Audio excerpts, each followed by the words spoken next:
Okay guys, tapos na kami rito. Yun naman kami guys, umaangat.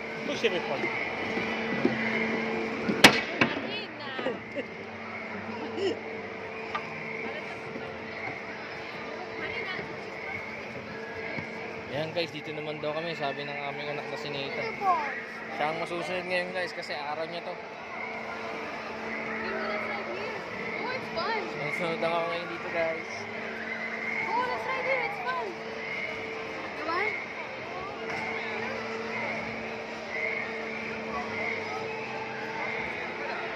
You don't want to ride? Hindi mo mag-ride. Roller coaster, di ba? Nathan? Roller coaster?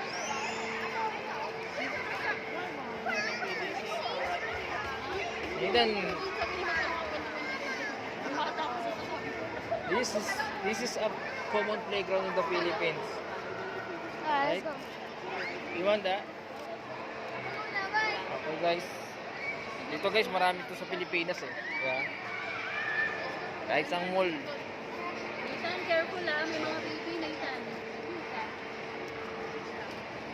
So ngayon guys, dito gusto maglaro ng baby ko. Si Nathan.